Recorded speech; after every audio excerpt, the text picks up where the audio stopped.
ఏ నిమిషానికి ఏమి జరుగునో ఎవరు హించెదరు.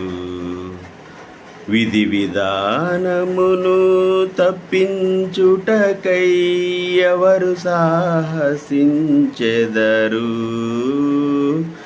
ఏ నిమిషానికి ఏమి జరుగునో ఎవరు హించెదరు. కంచెయ నిజముగా చేను మేసిన కాదను వారెవరు. రాజే ఇది శాసనమని తెల్పిన ప్రతిఘటించు వారెవరు. ఏ నిమిషానికి ఏమి జరుగునో ఎవరు హించెదరు. ఇప్పుడు ఈ సాంగ్ నాకు ఎందుకు గుర్తొచ్చిందంటే, కాకినాడలో రీసెంట్గా ఒక ఇన్సిడెంట్ జరిగిందన్నమాట. ఆయన అకౌంటెంట్గా చేస్తారన్నమాట. ఫాదరు వాళ్ళిద్దరు పిల్లలు చదువుకుంటున్నారు. చదువులో వాళ్ళకు కొంచెం ఎఫర్ట్స్ తక్కువయ్యాయో లేదంటే మార్కులు వస్తున్నాయో తెలియదు. ఆ పిల్లలు ఒకడు ఫస్ట్ క్లాసు, ఒకడు వచ్చి యూకేజీ, ఇంకా చిన్న స్టేజ్లో ఉన్న పిల్లలు అన్నమాట. మరి వాళ్ళ నాన్నకి ఏమీ విపరీతమైన మనస్తత్వం ఉందో ఏమో తెలియదు, కానీ ఈ పోటీ ప్రపంచంలో వాళ్ళు బతకలేరని చెప్పి సతాయించి అతని మనసులో ఒక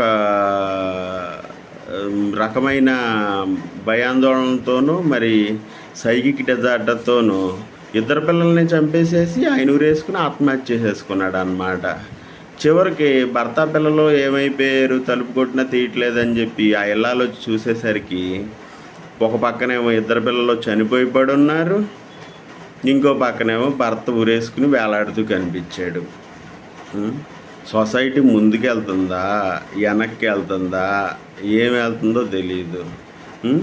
చాలామంది పిల్లలు లేక పాపం పూజలు పునస్కారాలు కూడా చేసుకుంటూ తిరుగుతున్నారు. అనాథాశ్రమాల్లోకి వెళ్ళి పిల్లల్ని అడాప్ట్ చేసుకుని పెంచుకుంటున్నారు.